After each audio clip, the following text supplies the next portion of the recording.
2019 সালে ডাকসু নির্বাচনকে নিয়ে এখনো পর্যন্ত কিন্তু কথা হচ্ছে।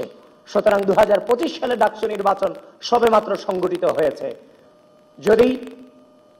যদি কিন্তু ছাড়া সেখানে যদি কোনো প্রকারের যে অভিযোগগুলো এসেছে সেগুলোর যদি প্রপার জবাব বিশ্ববিদ্যালয় প্রশাসন এবং নির্বাচন কমিশন দিতে না পারে, তাহলে এই 2025 সালের ডাকসু নির্বাচনকে নিয়েও পুনরায় বিবেচনা করার সুযোগ অবশ্যই আছে এবং সেটা আমরা আদায় করবো ইনশাআল্লাহ। আমরা আমাদের জায়গা থেকে ধৈর্যের সাথে এই রাষ্ট্রের স্বার্থে এই ডাকসু নির্বাচনকে মোকাবেলা করেছি। আমি ভিপি প্রার্থী হিসেবে নির্বাচন করেছি। আমি যতটা কি ফিল করে কি পরিস্থিতি মোকাবেলা করে আসছি সেটা বাহির থেকে হয়তো আপনারা অনেকেই অনুধাবন করতে পারবেন না। একটা জাল বিছানো হয়েছে, যে জাল আপনার খুব পরিচিত, কিন্তু যখন আপনাকে জালে নেওয়া হয়েছে তখন দেখলেন এই জালের কোনো কিছুই আপনার অবশিষ্ট নেই। যার প্রপার দৃষ্টান্ত ছিল নির্বাচনের সকালে আমাকে ভিলেন বানানো হলো, আমি ভোট কেন্দ্র দখলের জন্য গিয়েছি। এটা কখনোই মেইনস্ট্রিম মিডিয়া থেকে আমি এটা আশা করিনি। এবং সেটা কারা করেছে তাদেরও দোষ দিচ্ছি না। কারা করেছে? যে রিটার্নিং অফিসার আমাকে নিয়ে নির্বাচনী কেন্দ্র প্রদর্শন করেছেন, সেই রিটার্নিং কর্মকর্তারাই কিন্তু সাংবাদিকদেরকে বিভ্রান্ত করতে বাধ্য করেছেন। সুতরাং আপনারা বুঝতেই পারছেন ভিতরটা আমাদের জন্য কতটা ডিফিকাল্ট ছিল। বারবার যদি আপনাদের কাছে অভিযোগ করি, সেটাকে আপনাদের কাছেও শুনতে খারাপ লাগবে।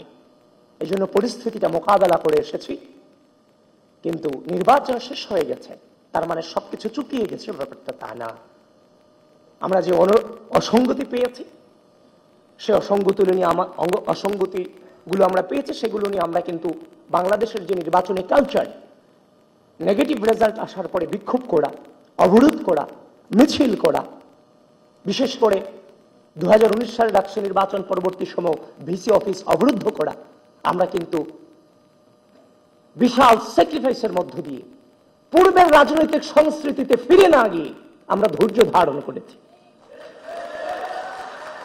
নতুন বাংলাদেশের নতুন ছাত্র রাজনৈতিক প্রচলনে আমরা ভূমিকা রেখেছি।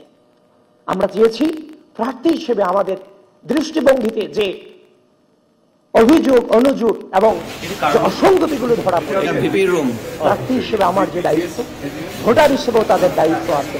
তাদের চোখে নিশ্চয় সেগুলো ধরা পড়বে। আমার চোখে একদিন আগে পড়েছে, তাদের চোখে দুদিন পরে পড়বে।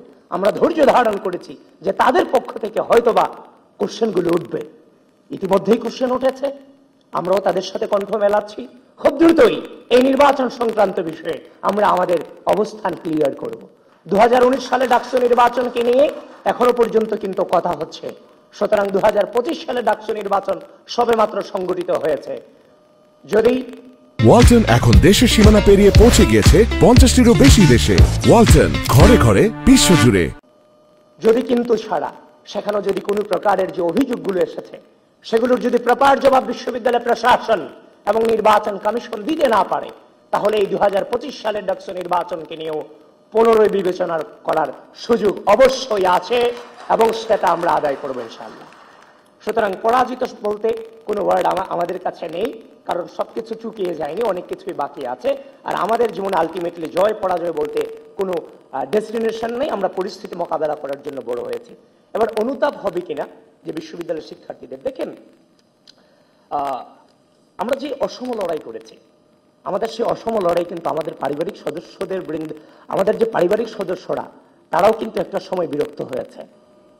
তো সুতরাং হচ্ছে যে আমাদের কাজের মধ্য দিয়ে কে উপভোগ করবে, কে বিরক্ত হবে, সেটার দিক কোনো মানুষের আলটিমেটলি হচ্ছে যে খুব সাময়িক মানুষ আনন্দ পাবে কিংবা আমাকে প্রশংসা করবে, এই চিন্তা করে আমরা কাজ করি না।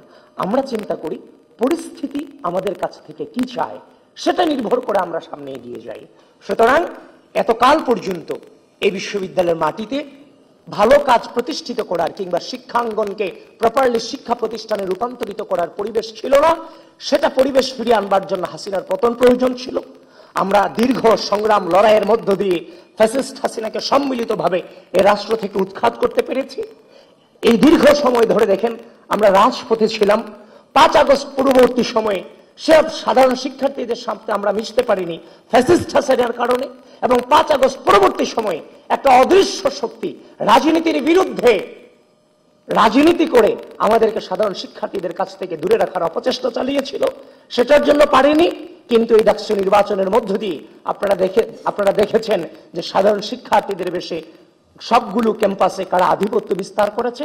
সুতরাং সবকিছু কাটিয়ে উঠেছি আমরা সামনে আমাদের যে ইশতেহার প্রদান করেছি, 10 দফার যে ইশতেহার প্রদান করেছি, সেটা নিয়ে আমাদের কার্যক্রম অব্যাহত থাকবে।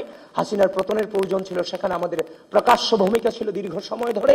সামনে শিক্ষাঙ্গন, প্রপার শিক্ষাঙ্গন গড়ে তোলবার জন্য আমরা 10 দফা ইশতেহার দিয়েছি।